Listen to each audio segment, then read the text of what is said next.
The Nazi Bell.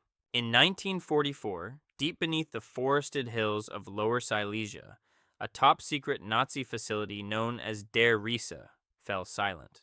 Weeks before, strange tremors had rippled through the region. Locals reported flashes of violet light piercing the night sky. Inside the complex, a bell-shaped device suspended by massive chains had been activated for the final time. Its name, whispered even among high-ranking SS officers, was Die Glock, the bell. The device was approximately 9 feet tall and 5 feet wide, constructed of a metal alloy unknown to modern metallurgy. Inside, two counter-rotating drums spun a dense, mercury-like substance referred to only as Zerum 525. When energized, this mixture generated powerful electromagnetic fields, triggering strange effects: electrical blackouts, biological mutations in nearby flora and fauna, gravitational anomalies that bent surrounding light. Workers reportedly died from exposure, their bodies petrified or liquefied without explanation. According to interrogation records of SS officer Jakob Sporenberg, the bell was part of a project aimed at mastering anti-gravity and even manipulating time. These claims, once dismissed as fantasy, gained traction decades later when Polish researcher Igor Witkowski uncovered classified wartime documents. The documents referenced chronological distortion experiments and field displacement, phrases that suggested something beyond conventional physics. Some papers contained diagrams of the bell mounted above stone platforms, etched with runic inscriptions. When Allied forces reached the site in 1945, they found the chamber stripped bare. The machinery was gone. The scientists had vanished. The concrete chamber still held radiation residue and scorched markings, but no trace of the bell remained. Soviet troops also scoured the area. It is widely believed that whatever was recovered was quietly absorbed into Cold War weapons research. On both sides of the Iron Curtain, the bell became a ghost, referenced in whispers, pursued in shadows, but never officially acknowledged. In the decades that followed, journalists, researchers, and whistleblowers attempted to piece together its origins. Some claimed it was an early experiment in zero-point energy. Others believed it was the Nazi attempt to build a time machine. Satellite images from the 1990s revealed a massive concrete structure in the region, a ring of pillars believed to have supported the bell during tests. They called it the Henge. No official agency has ever acknowledged the site's purpose. If the bell truly worked, then the Third Reich may have come closer than any government to unlocking propulsion technologies still considered impossible today. Its disappearance, more than its existence, fuels the enduring suspicion that the bell was not destroyed, but hidden. Whether buried beneath official secrets or spirited away to another part of the world, the bell remains a symbol of a future tampered with and then concealed. Declassified documents from Operation Paperclip revealed that hundreds of Nazi scientists were absorbed into American programs after the war. Among them were specialists in propulsion, rocketry, and experimental physics, the very fields the Bell Project allegedly pioneered. The question persists: did the knowledge of Die Glock survive its creators? And if so, in whose hands does it now rest? The Nazi bell stands as one of history's most enduring enigmas, a machine that may have bent the rules of reality itself. And perhaps that is exactly why it was never meant to be found.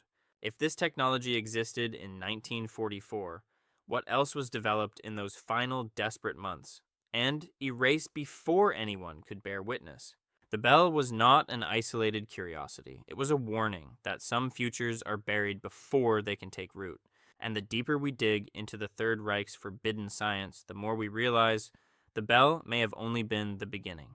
The cold generator. In February 1945, inside a snow-covered facility on the outskirts of Prague, SS engineers prepared to evacuate as Allied troops approached. Among the items prioritized for removal was not a weapon nor a communication system, but a sealed cylindrical device stored inside a refrigerated vault. Its name was marked only in red stenciling: Kälteanlage 27, the cold generator. According to fragments of Czech resistance files, it was the centerpiece of an experimental program to produce clean, continuous energy without fuel or heat. Unlike conventional engines of the time, the cold generator, operated in complete silence. Its core housed a magnetic fluid suspended in a pressurized chamber. Rotating rings surrounding the core induced an electrical current through shifting electromagnetic fields. The machine reportedly emitted no exhaust, required no combustion, and remained cold to the touch, even during peak output. One Czech engineer who defected after the war described the sensation of standing near it as like walking past a glacier in total darkness, where air itself seems to contract. Resistance fighters who briefly infiltrated the site before its abandonment reported severe drops in temperature, with walls coated in frost despite active heating systems. Nearby instruments malfunctioned. Batteries drained instantly. When they attempted to dismantle the unit, the cooling effect intensified, forcing them to flee. Within days, the facility was cleared and destroyed by retreating German forces. No equipment was recovered. In 2003, a sealed packet of wartime German technical memos surfaced at an auction in Zurich.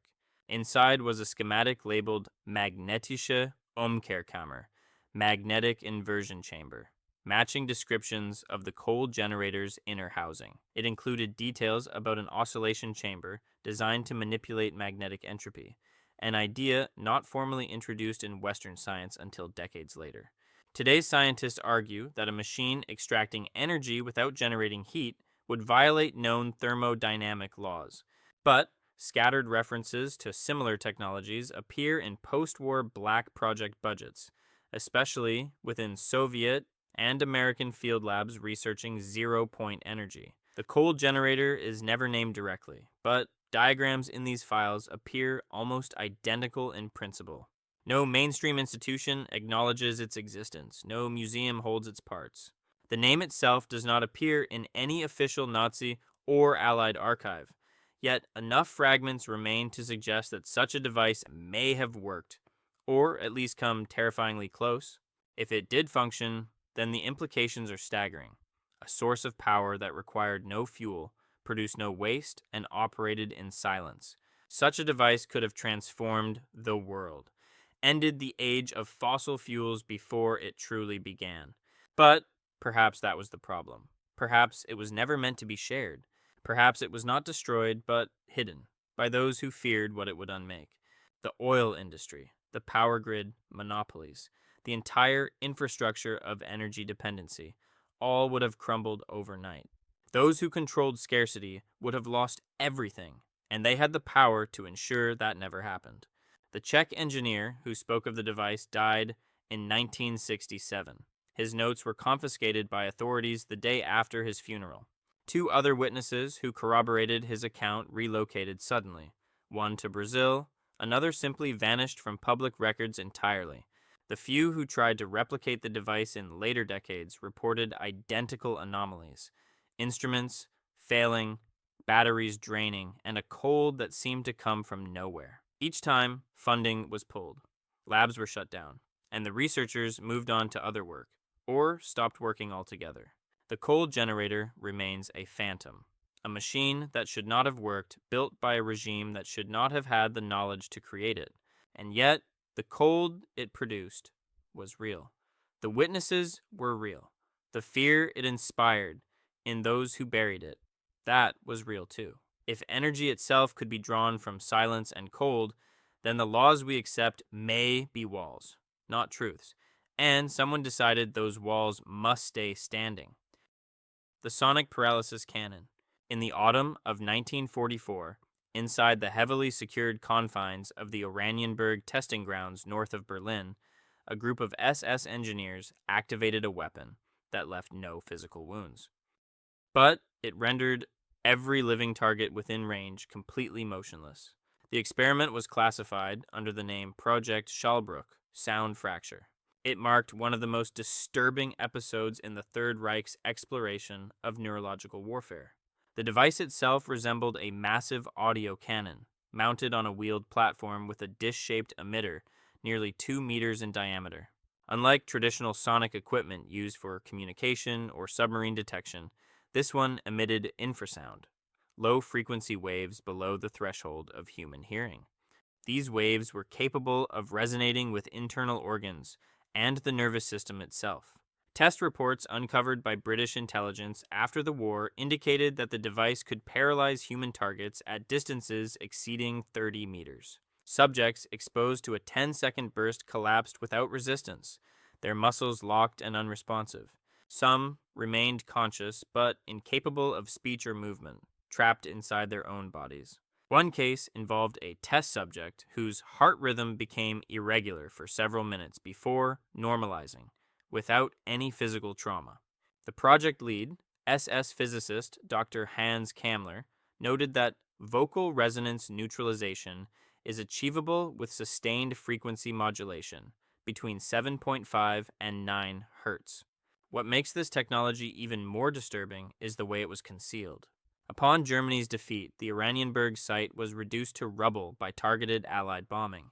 But according to an OSS memo dated July 1945, a transport convoy carrying several components of the sonic weapon was intercepted near Hamburg. Its contents, once cataloged, were classified and transferred to undisclosed U.S. facilities. The logs list the device simply as Frequency Modulation Array, Non-Lethal Prototype. In 1972, a leaked RAND Corporation memo briefly mentioned a theoretical weapon that could disable hostiles through neurological interference at subaudible levels. The project was never officially acknowledged and disappeared from later reports. Modern sonic weapons, such as those used for crowd control or riot dispersal, rely on high-pitched sounds and do not approach the disabling effect described in 1944. No known system today can paralyze a target without contact, without pain, and without trace. The silence surrounding Project Schallbrook is telling. No blueprints have survived publicly, no researchers spoke openly, and the few references that exist seem to vanish as quickly as they appear. If the Nazis developed a weapon that could shut down the human nervous system using only vibration, it would represent one of the most terrifying intersections of physics and biology ever conceived. A machine that leaves no scars, no smoke, and no sound, yet incapacitates its victims in seconds. This is not just a breakthrough. It is a threat to the very idea of autonomy, of owning your own body. Whoever possesses this technology could control without killing, dominate without evidence, silence without a single shot fired. The question is not whether Project Schallbrook was real. Too many fragments point to its existence. The question is, where is it now? And has it ever been used since? In a world where information travels at the speed of light, some secrets still move faster, into vaults, behind clearances, beneath layers of denial. And perhaps the most terrifying sound of all is the one you cannot hear, the one that stops you from ever hearing anything again, the shape-shifting aircraft. In December 1944, radar operators stationed along the French border reported an object moving at impossible angles through heavy fog. It changed form mid-flight, shifting from a triangular outline to a narrow silhouette, before disappearing entirely from the radar screen. Pilots sent to intercept described a silent, reflective craft that appeared to shimmer and pulse as it moved, distorting the air around it. What they encountered was not a jet or a balloon. According to post-war files recovered from Messerschmitt AG, it may have been a prototype from Project Silberspiegel, Project Silver Mirror. This aircraft did not have wings in the conventional sense. Instead, it was constructed using a series of flexible metallic plates. These plates were layered over a gel-like substructure composed of ferrofluid and reactive polymers. Internal systems allowed the body of the craft to shift shape in response to changes in speed, pressure, and trajectory. The purpose was not only aerodynamic adaptability, but radar invisibility and visual disruption. The skin was engineered to bend and refract light, giving it the appearance of liquid metal when seen from below. Engineering memos signed by Dr. Klaus Berger, a leading aerodynamicist within Messerschmitt, detailed a propulsion system that used an internal magnetic turbine rather than jet fuel. This turbine was connected to a field-stabilizing coil array that created lift without combustion, eliminating exhaust trails and acoustic signatures. It was not only the shape of the aircraft that changed during flight. Its interaction with gravity appeared to fluctuate as well. One prototype reportedly completed 2 successful test flights before vanishing during a third. No wreckage was recovered. Witnesses from a nearby town claimed to see a flash of bluish light in the sky, followed by complete silence. The event was marked as a systems failure, but no formal cause was ever determined. When Allied forces reached the underground hangar at Augsburg, where the aircraft had been developed, they found the facility flooded and rigged with explosives.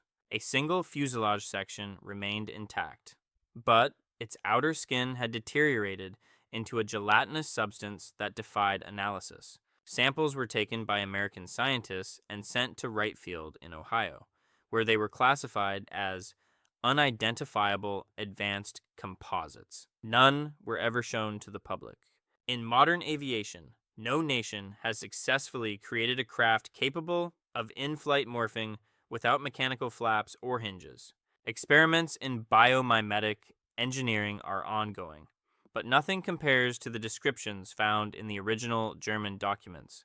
If Project Silberspiegel reached operational capacity, it means that the boundaries of aircraft design and even our understanding of solid matter were pushed far beyond the limits of accepted science. A plane that could change shape mid-flight and evade detection would not only redefine warfare, it would demand a rewriting of everything we thought we knew about aerodynamics. Yet, the craft that demonstrated these capabilities vanished, along with everyone who understood how it worked. Dr. Berger was never seen again after the war. Some records suggest he was extracted by Soviet forces. Others claim he died in the facility's destruction. The ferrofluid technology he pioneered would not appear in mainstream science for another 50 years, and even then, in far more primitive forms. What the Nazis achieved in a crumbling empire, desperate and cornered, we have not matched in 8 decades of peacetime research. Either they discovered something we have yet to rediscover, or someone ensured we never would. The skies of December 1944 briefly held something that should not have existed, a machine that flowed like water and flew like thought. And then, like a reflection on water, it was gone, leaving only questions in the air where it once flew. The liquid armor. In the spring of 1945, as Allied forces advanced towards central Germany, an obscure materials laboratory near the town of Blankenberg was hurriedly evacuated. Inside, engineers under SS jurisdiction had been testing a revolutionary form of personal protection, an armor that flowed like water but solidified on impact. Internally referred to as Project Hautstahl, skin steel, the material represented a radical departure from metal plating and rigid composites. It was described in one recovered memo as a responsive fluid membrane capable of shock conversion. Witness accounts from Czech prisoners forced to clean the lab reported that guards wearing black experimental uniforms with glossy dark gray sheens conducted strange movement drills inside impact chambers. When struck by rubber bullets or heavy weights, the suits emitted a sharp vibration and then returned to their fluid state in seconds. The surface shimmered like oil, but when tested under pressure, it resisted penetration with an efficiency rivaling steel. One SS field report noted a successful deflection of small caliber rounds at close range without injury to the wearer. A chemical analysis report, though limited, indicated the material was based on a suspension of magnetic nanoparticles inside a shear thickening non-Newtonian fluid. When struck by a high-speed object, the magnetic fields within the fluid aligned instantaneously, causing it to solidify momentarily and disperse kinetic energy across the surface. Once the impact ceased, the particles reverted to a disordered state, allowing the fluid to become flexible again. When Allied troops reached the facility, they found only empty vats and a single armored glove fused to a laboratory wall. According to a classified OSS summary, dated August 1945, the armor's active compound had degraded during storage, and attempts to reproduce it failed due to unstable colloidal behavior in post-synthetic additions. No complete suit was ever recovered. For decades, the concept of fluid armor was considered theoretical, until 2006, when British defense researchers announced the development of a shear thickening fabric designed to enhance Kevlar vests. The scientific community hailed it as groundbreaking. Yet the principles behind it, and even the materials used, bore uncanny similarities to the forgotten notes of Project Hautstahl. Why did it take 6 decades for modern science to publicly rediscover something that appeared to exist in the final days of Nazi Germany? Why were the only surviving documents buried in suppressed archives? And why did no nation attempt to develop this further until the 21st century? If the liquid armor was real, then the very idea of vulnerability on the battlefield could have ended before the Cold War began. A suit that flowed like skin but hardened like steel is not merely advanced. It borders on science fiction. Unless, of course, it was never fiction at all. The soldiers who tested Project Hautstahl were never identified. Their fates remain unknown, absorbed into the chaos of war's end, or silenced by those who understood what they had worn. The engineers who created it vanished into Operation Paperclip recruitment lists, or simply ceased to exist in any record. Only the glove remains, fused to a wall in a facility that no longer exists in a town that no longer remembers. Whoever wore that glove reached for something, perhaps escape, perhaps a weapon, perhaps a future that slipped through their fingers. The liquid armor promised invulnerability. But, in the end, it could not protect its creators from the one force no technology can stop: the will of those who decide what the world is allowed to have. Today, soldiers still die from wounds that a working Hautstahl suit might have prevented. Every casualty is a reminder that protection existed and was taken away. And somewhere, perhaps in a vault or a private collection, the formula still exists, waiting for a world brave enough to wear it. Until then, we remain soft. Not because we must be, but because someone decided we should. The radar cloak skin. In the final days of the war, as Allied bombers rained fire over industrial sectors across Germany, a small flight test occurred near the Baltic Sea that never made it into military records. According to a declassified British radar report dated April 1945, an unidentified object launched from an experimental airfield in Peenemünde vanished from detection only moments after takeoff. The aircraft remained visible to observers on the ground, moving silently into cloud cover, but every radar station in the area logged a complete absence of returns. The incident was dismissed as equipment failure, but inside the Luftwaffe archives, it was linked to a secret engineering initiative, Project Nebelhaut, or Project Fogskin. At the heart of this project was a revolutionary surface material designed to absorb and scatter electromagnetic waves. The coating was composed of a carbon-infused polymer blended with nanoscale iron particles, structured in a precise geometric pattern across the aircraft's skin. Rather than reflect radar signals like conventional surfaces, the fog skin absorbed them, converting the energy into harmless thermal dissipation. This left the craft virtually invisible to detection systems, a ghost in the electromagnetic spectrum. German test engineers developed a layering method that embedded these composites directly into the aircraft's outer mold line. According to a recovered technical sheet found decades later in a private collection, the material could be electrically charged to adjust its refractive index in real time. This feature allowed the aircraft to adapt not only to varying radar frequencies, but to environmental conditions such as humidity and temperature, maintaining near zero visibility across multiple detection bands. The project reached operational testing only once before the facility was overrun by advancing Soviet forces. The prototypes and engineers were evacuated under orders from the SS Scientific Division. When Allied forces finally arrived, they found the hangars burned, the testing chambers flooded, and no trace of the fog skin or the aircraft it covered. Following the war, American military intelligence teams reported a dramatic increase in black budget research into radar evasion. Internal memos from the early 1950s referenced inherited electromagnetic materials from Eastern theaters, without further clarification. When the F-117 Nighthawk was unveiled in the 1980s, it was heralded as a marvel of modern stealth. Yet the core principles bore eerie similarities to the materials described in Project Nebelhaut 40 years earlier. No one has ever publicly linked the two. No one has explained why Nazi Germany had the theoretical groundwork for radar invisibility decades before anyone else. The official history suggests American ingenuity solved the stealth problem independently. The timeline suggests otherwise. If the radar cloak skin truly worked, then the boundaries between visible and invisible warfare were breached long ago and reburied under a wall of secrecy. A coating that erases an object from the electromagnetic spectrum does not just protect machines, it erases accountability, vanishes history, and turns truth into shadow. The men who developed Project Nabalhaut understood that invisibility was more than a tactical advantage. It was power without witness. Actions taken in darkness leave no evidence. Strikes made by invisible forces cannot be proven or prosecuted.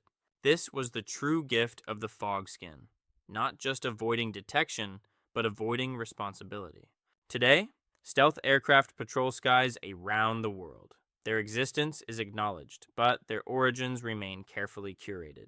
The breakthrough is celebrated, the inheritance is denied, and the fog skin itself, the original coating that made it all possible, has never been displayed, analyzed, or acknowledged. It exists only in fragments, a mention in a memo, a footnote in a captured file, a shadow on a radar screen that vanished before anyone could understand what it meant. The technology that made aircraft invisible may have made itself invisible too, the ultimate proof of its own success. The DNA-targeted bomb, deep inside the medical wing of Dachau, in corridors forbidden even to most SS officers, there existed a laboratory with no official designation. Its purpose was documented only in a single surviving report, later classified by the United States as too sensitive for public archives. The initiative was named Project Erblini, Project Bloodline, at a time when the structure of DNA had not yet been discovered by mainstream science. Nazi researchers were already attempting to weaponize hereditary markers. The concept was elegant in its horror, a biological agent that would activate only in individuals carrying specific genetic signatures. This would allow for mass casualties within a targeted group while leaving others, even those standing beside them, completely unharmed. The project drew from earlier eugenics work and was led by SS physician Dr. Joseph Mengelé's Peripheral Research Network, though Mengele himself was based at Auschwitz. Samples were extracted from prisoners of varying ethnic backgrounds. Blood, tissue, and bone marrow were cataloged and analyzed. Differences in blood proteins and cellular responses were mapped in primitive but surprisingly effective ways. One recovered fragment described a reactive compound that binds preferentially to ancestral haplogroup markers present in specific Central European populations. Though primitive by today's standards, the approach anticipated genomic targeting by at least 50 years. No successful deployment was recorded, but partial trial results indicated that the agents caused accelerated organ failure in targeted subjects within 72 hours. Non-targeted individuals exposed to the same agent showed no adverse effects. The SS believed they had created the foundation for a new kind of war, one fought not on battlefields but inside the human body itself. When the camp was liberated, American forces discovered the laboratory in ruins. Files had been burned, equipment had been dismantled and removed. But the scientists were gone, evacuated days earlier under forged Red Cross credentials. Of the 12 researchers known to have worked in Project Erblini, only 2 were ever identified. Both were later found living in South America under assumed names. Neither was ever prosecuted. Both died of natural causes in the 1980s. In 1998, an anonymous source provided a European journalist with a photocopy of what appeared to be an original Project Erblini briefing document. The document described population-specific neutralization agents and referenced human trials completed at Dachau. The journalist was killed in a car accident 3 weeks later. His research materials were never recovered. Modern genetics has since proven that such weapons are theoretically possible. In 2012, a U.S. government study acknowledged the risk of ethnically targeted biological agents. What the Nazis attempted with blood samples and primitive filtration, today's laboratories can achieve with precision gene editing. The question is not whether such a weapon can exist. The question is whether it already does, and in whose hands. If Project Erblini laid the conceptual foundation, then modern biotechnology has built the house, and some doors, once opened, cannot be closed. The DNA-targeted bomb was never deployed, but its concept, killing by bloodline, remains the darkest intersection of science and ideology ever pursued. It would allow genocide without borders, without armies, without any trace of violence, a whisper in the bloodstream, a war that ends before anyone knows it has begun. The fact that this was conceived 8 decades ago, and buried ever since, should concern anyone who believes that science alone can guide itself. The DNA bomb was never dropped, but its shadow falls across every genome now being mapped, waiting for someone to ask the same terrible question again. The underground train. In 1944, workers constructing a civilian railway tunnel beneath the Harz Mountains in central Germany broke through into a void that was not supposed to exist. What they found was not a natural cavern. It was a tunnel, smooth-walled, precisely angled, and stretching far beyond the reach of their lights. Within hours, SS troops arrived and sealed the area. The workers were reassigned. 3 were never seen again. The discovery was linked to a rumored Reich infrastructure project known only by its code designation, Project Schattenbahn, the Shadow Rail. According to fragmented post-war intelligence, the Shadow Rail was a covert transport network designed to move personnel, weapons, and high-value cargo beneath enemy detection. Unlike conventional railways, these tunnels were excavated using a machine that no Allied engineer could identify, one that left no rubble, no debris, and no trace of its passage. The walls appeared fused, as if the rock itself had been melted and reformed into a glass-like surface. Some researchers have speculated that the tunnels were created using nuclear-powered boring technology, a concept that would not appear in Western engineering until the 1970s. The trains themselves were reported to operate silently, powered by an unknown system that left no exhaust and produced no vibration. Eyewitness testimonies gathered by Soviet occupation forces described carriages with sealed windows, carrying personnel in unmarked uniforms who spoke in whispers. Maps recovered from a collapsed command bunker near Nordhausen showed an extensive tunnel system linking dozens of underground facilities across Central Europe. The tunnels appeared to connect weapons factories, research labs, storage depots, and command centers, forming a parallel infrastructure invisible to aerial surveillance. While Allied bombers destroyed surface railways and factories, the Shadow Rail continued operating beneath their feet, untouched and undetected. The full extent of the network has never been mapped. Many tunnels were deliberately collapsed by retreating German forces. Others were sealed by the occupying powers and classified, their entrances hidden behind concrete and silence.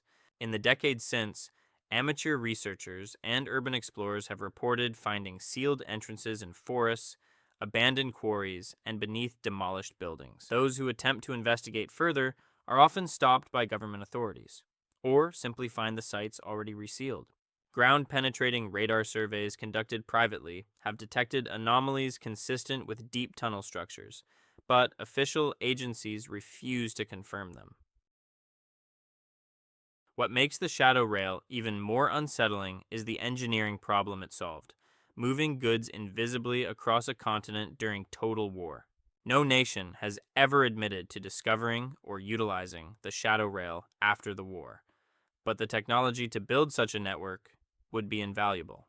Modern theories suggest that parts of the network may have been adapted into Cold War bunker systems, repurposed rather than revealed. Tunnel boring technology of this caliber did not appear in declassified Western projects until decades later, and, even then, never matched the scale described in the Harz discoveries. If the trains ran on magnetic levitation, they would predate the first public maglev systems by 40 years. If the tunneling machines used nuclear or plasma-based technology, they represent a leap in engineering that remains unexplained to this day. The underground train was not merely transportation. It was a statement that an entire nation could operate below the surface, invisible to those who believed they controlled the skies. And when the war ended, it did not disappear.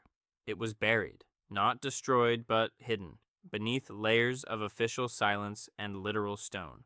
Somewhere beneath Central Europe, tunnels still stretch through darkness, empty perhaps, but not forgotten by those who built them, or those who inherited them. The rails may be silent now, but they have never been removed, and somewhere, perhaps, the trains still wait, sealed in underground stations, preserved in darkness, ready to run again if anyone ever learns how to start them. The shadow has not lifted, it has only deepened. The magnetic viewing device. In the winter of 1943, a classified laboratory beneath the University of Heidelberg received a shipment of equipment marked only with a single word, Fernblick. Translated loosely, the word means far sight, and the project would live up to its name in ways that defied the physics of its time. Project Fernblick was an attempt to build a device capable of remote viewing, seeing distant locations in real time, without cameras, without radio, without any physical connection. The concept seems impossible, but the theoretical basis drew from emerging quantum mechanics and the then exotic idea of non-local observation. According to recovered notes from a participating physicist, the device operated by generating a sympathetic magnetic field tuned to specific geographic coordinates. An operator would enter coordinates, and after a period of calibration, the viewing screen would display a hazy but recognizable image of that location, as it appeared at that moment. The images were imperfect, grainy, unstable, sometimes flickering between locations, but they were real, and they were live. Test logs documented successful viewings of Allied military installations in England, ship movements in the Atlantic, and troop positions in North Africa. The intelligence value was obvious. If perfected, the device would render traditional espionage obsolete. No satellite, no informant, no risk, just coordinates and vision. But the device had severe limitations. The magnetic field required enormous power, more than the facility could reliably supply. Operators reported headaches, disorientation, and in 2 cases, temporary blindness after extended sessions. The crystal array at the heart of the system degraded rapidly and could not be easily replaced. Its composition remains unknown to this day. One cryptic note in the project files referred to materials of non-terrestrial origin, a claim never elaborated upon. As the war situation deteriorated, the Heidelberg facility was ordered to evacuate. The device was disassembled and transported east, toward locations later overrun by Soviet forces. No intact device was ever recovered by any Allied power, but fragments of the project resurfaced in unexpected places. In 1952, CIA documents referenced a German remote perception project being studied at a classified facility in Virginia. By the 1970s, the CIA's Stargate program was officially exploring remote viewing, using human psychics rather than machines. Was this a regression from technology they could not replicate, or a parallel track that ran alongside classified mechanical research? If Project Fernblick truly worked, it would mean that vision itself is not bound by distance, that seeing and being seen can be decoupled from light and space. The implications are staggering. No secrets, no privacy, no hidden places left on Earth. A machine that sees without being present would redefine warfare, diplomacy, and the very concept of the private self. Those who possess such a device would not merely have an advantage, they would have omniscience. The lead physicist on the project, Dr. Heinrich Voss, disappeared in 1945. He was not captured by any Allied power. He simply ceased to exist in any record. His assistants claimed he spoke of continuing the work elsewhere, but none knew where. Unconfirmed reports placed him in Argentina, in Tibet, and in an underground complex in Antarctica, each claim more unlikely than the last. The crystals, the coils, the schematics, all vanished with him. Whatever Fernblick achieved died with its creator, or perhaps it simply moved somewhere we cannot see. Remote viewing remains officially dismissed by mainstream science, but intelligence agencies have never fully closed the book on it. Perhaps the technology was lost. Perhaps it was perfected. Perhaps someone somewhere is watching right now, from a room without windows, using a machine that needs none. The far sight was never blind, It was simply looking in a direction we could not see. The Mind Restructuring Lab. Beneath the fortress of Wewelsburg Castle in Westphalia, the spiritual center of Heinrich Himmler's SS, there existed a chamber that appeared on no official blueprint. It was known only to a select inner circle as the Gedenkenkammer, the thought chamber. Here, under the direction of SS physicians and recruited psychiatrists, experiments were conducted to reshape the human mind itself. The project was known internally as Project Seelenform, Project Soul Shape. Unlike crude interrogation methods, this program sought not to extract information, but to implant it, to rewrite belief, memory, and identity at the deepest level. Subjects were selected from concentration camp prisoners, individuals whose disappearance would raise no questions. They were subjected to sensory deprivation, pharmacological manipulation, and repeated exposure to electromagnetic fields targeted at specific brain regions. The goal, according to recovered fragments, was to create ideologically purified individuals, people whose core beliefs could be manufactured rather than taught. Some subjects emerged with no memory of their previous lives. They answered to new names. They professed beliefs they had never held. Others did not survive, their minds fragmented under the process, leaving them catatonic or dead. The success rate was low, but for those it worked on, the results were described as total and irreversible. The electromagnetic apparatus used in the procedures was designed by a team of physicists borrowed from other secret projects, including, allegedly, researchers from Die CLOAK. The device they created was described in one report as capable of inducing targeted neuroplasticity through oscillating magnetic resonance. In modern neuroscience, this concept is known as transcranial magnetic stimulation, a technique that would not be publicly developed until the 1980s. When American forces approached Wewelsburg in April 1945, the castle was ordered destroyed. SS troops attempted to blow it apart. The underground chambers were sealed and flooded. What could not be removed was buried. But not everything was lost.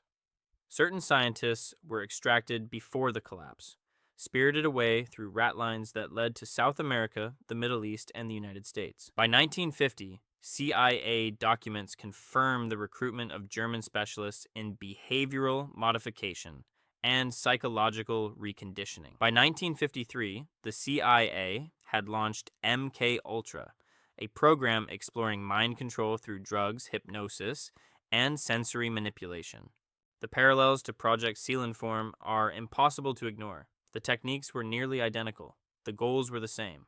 If the Nazis perfected mind restructuring, then the most valuable weapon to emerge from the war was not a bomb, not a plane, but a method for creating obedience from nothing. You do not need to destroy an enemy if you can convince them they were never your enemy at all. You do not need to silence dissent if you can reshape it into compliance. The Mind Restructuring Lab offered something more dangerous than any explosive, the end of authentic thought. Whether this technology was perfected, abandoned, or simply hidden remains unknown. But its shadow stretches across every institution that seeks to shape belief without consent. The question is no longer what the Nazis built. The question is what was built on top of it, and by whom. In a world of information overload, of algorithmic manipulation, of curated realities, the tools to shape minds have only grown more sophisticated. And perhaps the most terrifying legacy of all is this: you may never know if your thoughts are truly your own. The lab beneath Wewelsburg is gone, but the work it began has never stopped. The shape of your soul was never sacred. It was always just another frontier to conquer. 10 inventions, 10 shadows cast across history, each one buried, denied, or absorbed into the machinery of power. The technology did not die with the Reich. It migrated, it adapted, it continued, under new flags, new names, and new denials. What you have heard tonight is not conspiracy. It is history, fragmented, classified, and deliberately forgotten. The future was stolen once. The only question is, will we ever get it back? Forbidden Nazi inventions. The truth is older than you think, and closer than you know.